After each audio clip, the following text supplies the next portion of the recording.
Welcome to Season 2 of Candid Leadership.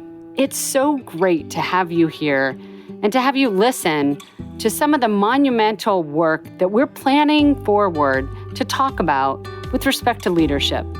In this next season, we will invite people from all over national security, defense, academia, business, to really dig a little bit deeper into some of those areas that are hard in leadership.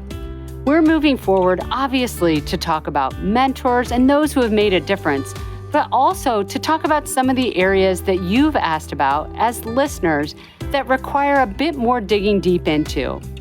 Today, as my guest, I have Sergeant Major Julie Guerra, who is the Sergeant Major of the Army Staff G2. She is a military intelligence professional who has made a truly lasting and an impactful change in our Corps. But what else she's done is that she's really served as a role model for so many different people. As we have our discussion today, pay attention to the different areas where I'm even demonstrating how much of an impact she's had on my life and my career. As you move forward in 2021, and especially in this next season, think about how these episodes can really impact and modify the way you react to people and the way you can thank those who've helped shape your career. Now let's get started with a great discussion with Sergeant Major Julie Guerra and how we can dive into difficult conversations.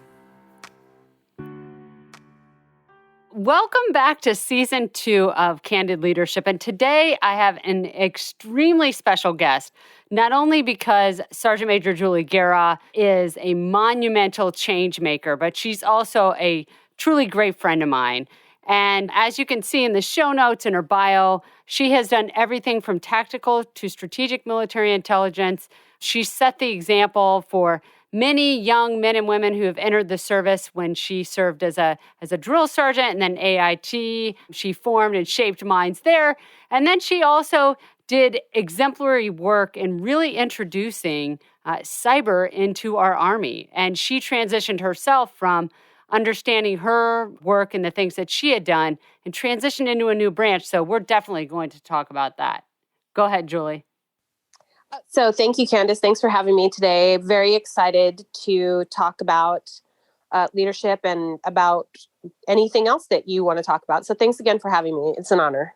Oh, thanks so much. And I really want to talk. We have a cornucopia of topics to discuss today, but let's launch in. And this is something that I have admired from afar with Julie's ability to really take on tough conversations. And what's most important about that is kind of as we're entering the new year, I'd love to frame kind of our listeners, the way they think about things. And, the funny thing is, Julia, I looked up how do you have difficult conversations? And lo and behold, there's actually something called a Johari window to better understand employers and employees. So if we think back to our days in, algebra and geometry, and if you look at a grid, right, the x-axis and the y-axis, if you look at, known to self, known to others, and that would be really on the x-axis. On the left side, it's what you're known to yourself. And by the way, folks, this is on the show notes. So what's known to yourself is the first quadrant, and what's known to others. And that's really an open area. And that's something that we really discuss all the time, right? Julie, you and I, what would something be as an example for an open area between the two of us that pretty much everybody knows? An open area, I would say our ability to communicate and humor. I would say that those are probably the two things that people would definitely be able to see immediately. Yes. And see it in the both of us, right? And then there are areas that are kind of our blind spots, and that's what we're going to discuss mostly today. And that's kind of known to others, but it's unknown to ourselves. And so we're going to dive into that in just a second, because I think Julie and I are both going to kind of talk about blind spots and when people have talked to us. And then I'm quickly going to talk about the bottom part. If we look at unknown to self and unknown to other, or it's known to yourself, but unknown to others, that's really a hidden area. And those are things that we just don't, and obviously we're never going to talk about on a podcast. It could be fears, doubts, or just things that you don't want to disclose. Obviously, social media is not the place to have those hidden areas. And then the last part, the last quadrant is unknown to others and unknown to yourself. And that just remains unknown, right? Julie, you could be a master sailor, but that is unknown because I'm not sure. Have you ever sailed a boat before? I have not. See, there you go. We don't know if she has that hidden talent because it's unknown to herself and it's unknown to others. And we're not really going to explore that, but we are going to go back to the blind spot and why tough conversations are important for that. So, Julie, let's talk about some of those tough conversations you've had with other people and then dive into some of the blind spots. Go ahead. Sure. So I would say that from a difficult conversation standpoint, I've had conversations with people, everything from their career path, mistakes that they've made, and vulnerabilities that they have from a blind spot perspective. And then also everything from finances to marriage to parenting to taking on the hard jobs. And so having all of those conversations and really understanding that it's key to being able to lean into those conversations and have them without fear of retaliation or retribution or somebody that is on the receiving end that is not receptive is all kind of things that you have to go into knowing from a preparation standpoint. So, but from a blind spot area, what I would say is, when you bring that up to an individual, a lot of times they are not aware of their blind spots or it has not been brought to their attention before. And it could be anything from a tic to the fact that they're unapproachable or unwilling to receive any kind of constructive criticism or feedback. That's a great point. And I think that's an area sometimes that sadly people are just fearful to bring those things up, right? Yeah, absolutely. And I think that the reason is because a lot of people have difficulty with having those uncomfortable conversations and really going into it from a I say lean into it because it really is, if you're looking at it anecdotally from a storm standpoint, and you're about to enter into that storm, you're going to have to lean into it fully and be ready to go into it 100%. And not everybody has the capacity to do that and to do it consistently or do it well or even do it right. And Julie, I love the point that you brought up that preparation is key, right? None of these tough conversations are easy for anyone. But if you don't do those hard things, number one, you're not demonstrating commitment and involvement. But number two, management, leadership, all of those things, it requires that you know your people. And it's a constant reminder to yourself that you're having these conversations, the good and the bad, because when you avoid a difficult conversation, it really kind of is an abdication of your responsibility. Do you ever see that? 100%. So I will give you a perfect example. Recently, I had a soldier that I mentor send me their last 3 evaluations and their record brief so that I could look at their file as they're getting ready to go before the Sergeant First Class Board. And they had not taken the hard jobs. They had not been outside of the strategic realm, had not done tactical intelligence for years, and had really been kind of baselining themselves at certain organizations, and then got an evaluation that really was very much middle of the road. And when I gave that soldier the feedback that, look, you're not competitive for Sergeant First Class, and these are the jobs that you need to do. You need to go do intelligence at this echelon and in these organizations to be competitive, and you need to be your best representation when it comes to your evaluation. And that was something that the soldier had never been told before. Wow. And what's hard is I think sometimes the good intentions, right? You almost want to always be the person that pats somebody on the back. But that's the tough part about a tough conversation is when they have it too late, just as you are mentoring someone right now. What if a manager would have told them 10 years ago about this? Do you think that would have altered their career path? So possibly. I think that, in this particular individual's case, they have the capacity from a time perspective to still make it up. Oh, good. But it's them knowing that this is what I need to do now. I need to put myself out there. I need to do these hard jobs. I need to sacrifice. And what does that mean? Sometimes it means sacrificing time with your family. Sometimes it means sacrificing time with your friends. Sometimes it means all of those things, even everywhere from a personal perspective to sometimes professionally, because they're going to have to take themselves out of their realm of comfort from time to time. That's totally true. And kind of going back to the Johari window that we opened this episode with, and a way to have personal communications with a group. Now, I am a huge advocate for building trust. Trust doesn't just happen. It grows and it occurs between groups that are functioning very well together. That doesn't mean everybody loves each other, but at least that you talk to each other and you have clear and understanding communication. So going back to those blind spots, I guess the things that, in your career and in my career, and especially because we know each other so well, what are those things? And even here and now, showing a demonstrable effective communication, what are those things, maybe blind spots that I may have that I'm not aware of? So when you sent this to me, I sat there and tried to think really collectively, and I wish I could give you better feedback, but you are an amazing communicator. I think that from a blind spot perspective, sometimes the only thing that I would say feedback wise is sometimes your connection with your audience is because of how well you speak. Sometimes they're like blown away by it, and it becomes hard for them to really ingest the message sometimes, just because you're just such a good communicator and you're so articulate about it. Not that that's a bad thing, but sometimes it's just like, if you're on the receiving end of it, you're like, whoa.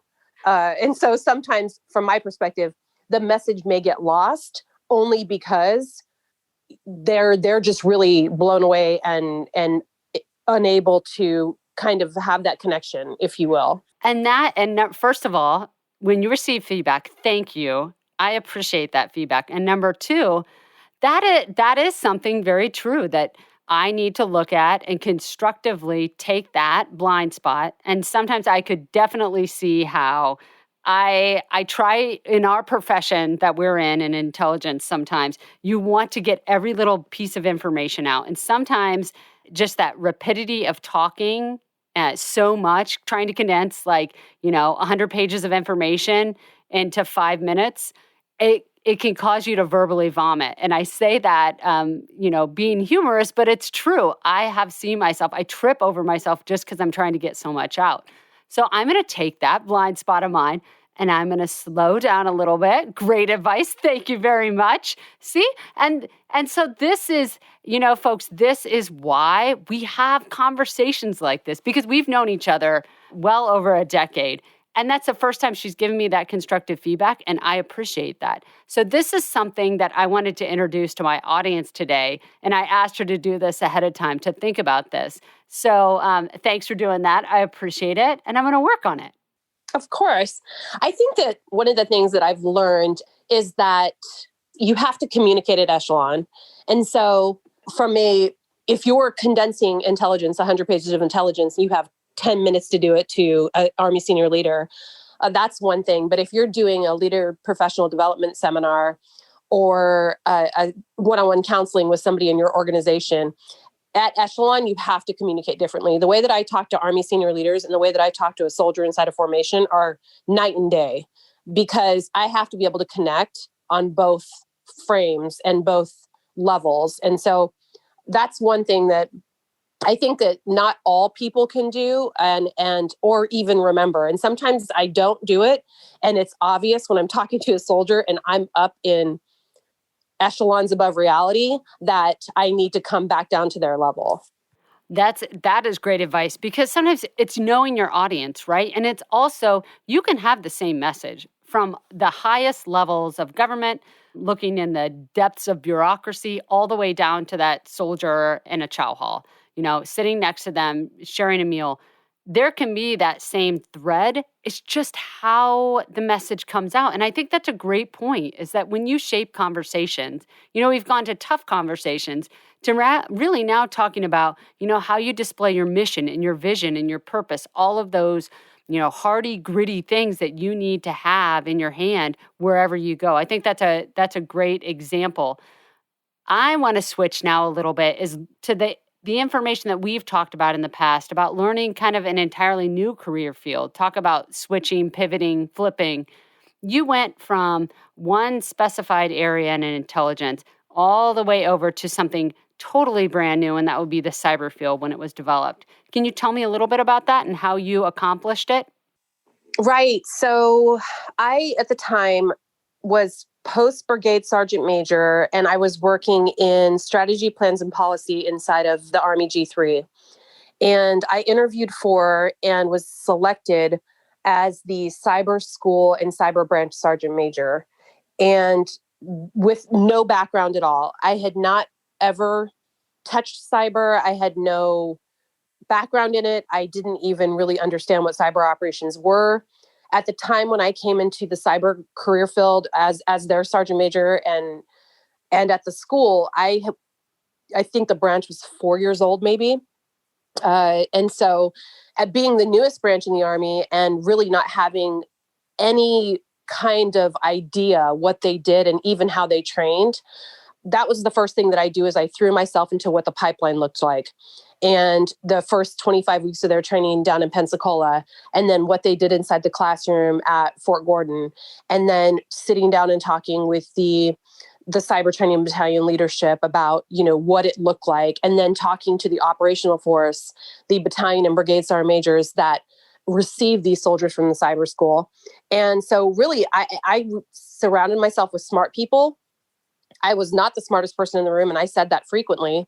And I asked a lot of questions. I sat through a lot of briefs, and I really gave myself the chance to sit back, close my mouth, humble myself, and understand that the only way that I was going to learn this was by listening and by asking questions and letting people that were smart on it, let them be the ones that were the smartest ones in the room. And that's fantastic. And I mean, you brilliantly were able to use that ability to step back, really take in a lot of information, and then frame this pipeline moving forward to really develop and create leaders in a brand new field that are now, I mean, dealing with some of the most complex problems that the country faces in national security. I would say that the other thing that I did along with both commandants that I served with was there was no culture. Right. There was no historical culture like there is in Intel. There was nothing that was established, and it was really setting a culture and a pride within that organization and that branch that really didn't exist because it was so new, and giving them the depth and the space to be proud of what they did, but not be prideful. Letting them know that what they did was special, but that they were still a soldier in the United States Army and that they were not special. They had a very special skill set. Wow. What a takeaway, proud but not prideful to the point where it's detrimental to your culture. That is a unique way to look at it. And how have you seen that culture? I mean, it's been in existence now for a hot minute. How have you seen that culture change? So they've been around. I think they hit 6 years this year. So it's still developing because it's something that you cannot pivot and switch overnight. But it's one of those things that with the right sets and repetitions and reinforcement from the leadership of letting them know that same messaging, it made a difference, I thought, in how we communicated to the overall organization, not the cyber community, but to the Army, what cyber was, and that these were still soldiers in the United States Army.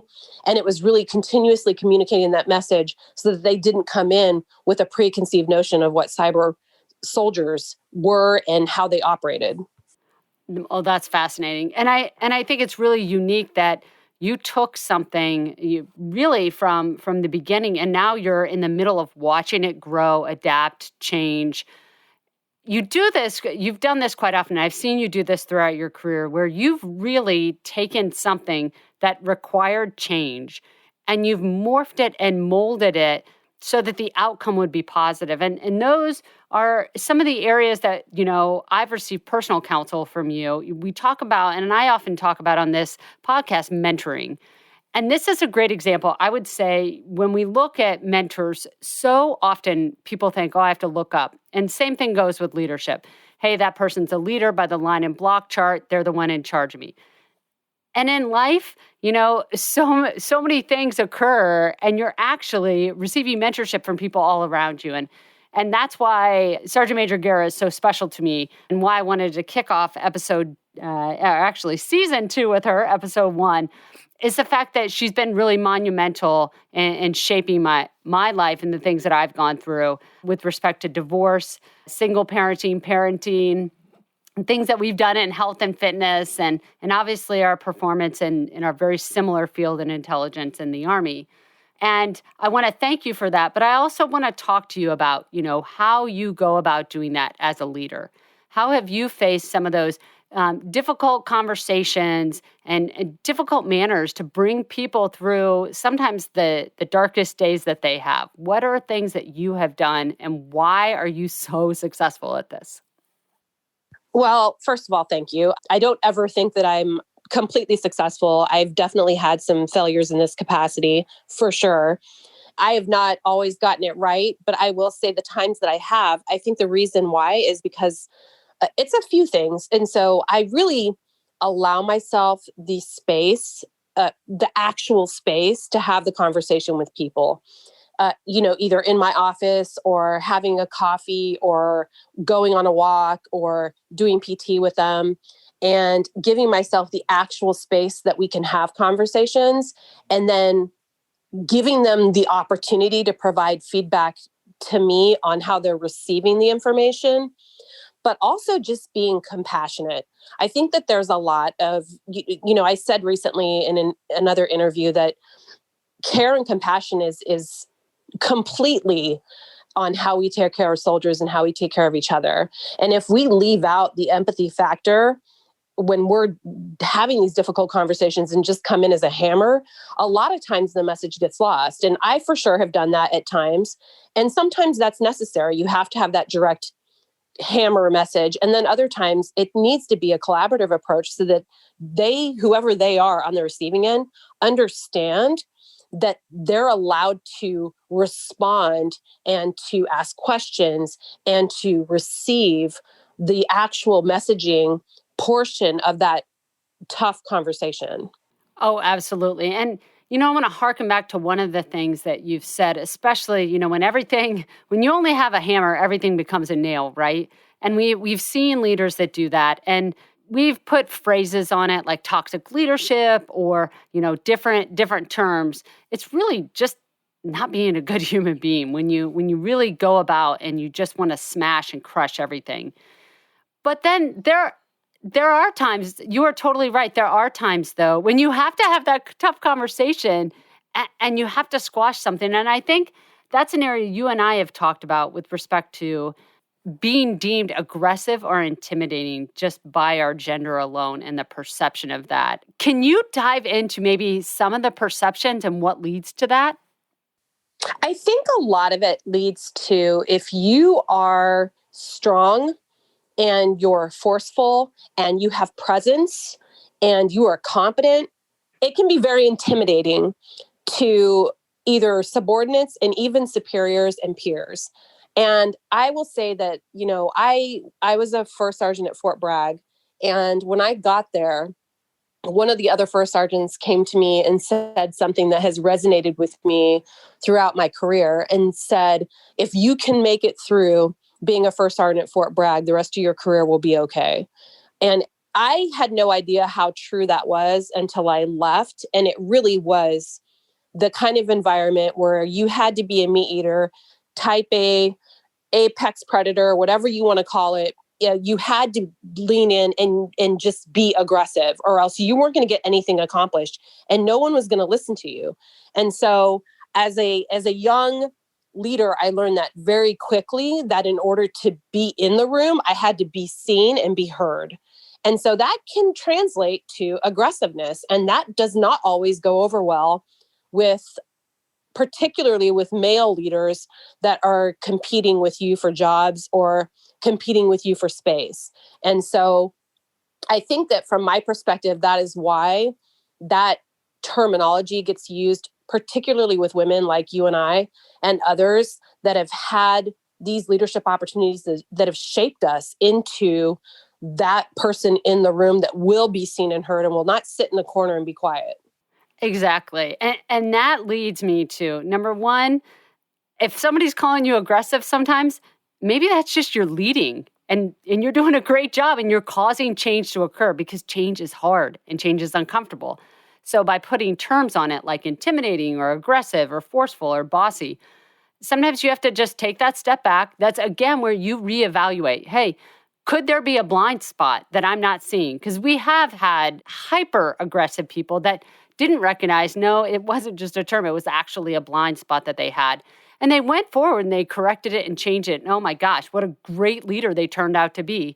Somebody pointed that out. Now, other times when you are forcefully making change in a good way, in a positive manner for the environment, like setting the culture up for a brand new operation, then that is a great method for you to move forward with. And I think you take that approach and you do great things with it. And I think where you're at today, what a phenomenal experience. I mean, we've spent a couple of decades looking at the history of military intelligence and where we're at.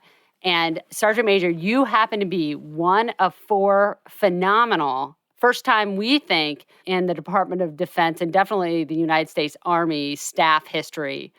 All 4 of the top leaders are female. And how is that jaw-dropping? I mean, in an environment very male-dominated, now we have our leadership with 4 strong women. How do you see yourself in making history in that method? So I think it came down to timing, honestly. When I was selected as the G2 Sergeant Major, General Barrier, who's a male, was the G2 at the time. And so Miss Randon, I think, had just been hired and General Leahy was on her way in. And so when General Barrier was selected and moved to the DIA and General Potter moved up, it obviously became very, very evident that all top 4 were females. And I don't think that any of us take that lightly, but also from a history-making perspective, we're all kind of just like, this is really cool. And we get along and we love what we do and we love the enterprise. And so I think it's an amazing opportunity for us to set the example and also to be part of the history in a very positive and changing way that inspires the culture within our Army. And absolutely lends credence to, if you can see it, you can be it. And so the fact that you can see those 4 people, and my hammer that I hit over and over, speaking of hammers, on retention and retaining talented men and women in our military, this is a great example across the board, how we can demonstrate that we have phenomenal leaders at all levels, but you can reach the highest level all together. And I hope this is maybe the first, but it definitely won't be the last. So, Sergeant Major Julie Guerra, thank you so much for sharing your time with all of us here at Candid Leadership. You brought a smile to my face for sure. Thank you so much. And I would just, if I can leave with one thought, is that when people use the term aggressive, recently when I was hired for a job by a general officer, he used the term disruptor. And so I think that if we go into it with whatever change that we're trying to make, whether it's culturally or organizationally, is that if we're in there to disrupt the culture in a positive way, then everything that we're going to do, whether we're doing it as a hammer or we're doing it collaboratively, is going to be the right thing as long as we keep that in mind. I love it. So everybody, go forward today, disrupt everything you can in any way you can to bring about change that really makes a difference. We hope you listen to this and enjoy Candid Leadership. Please, if you have time, go on to any of the platforms where you download this podcast. Give us a rating, give us some feedback. And I open you this entire season to provide me some feedback at www.colonelcandid.com, or you can shoot me an email at colonelcandid@gmail.com. I look forward to hearing about what leadership topics you would like to explore and hear about in this next season. Thanks again.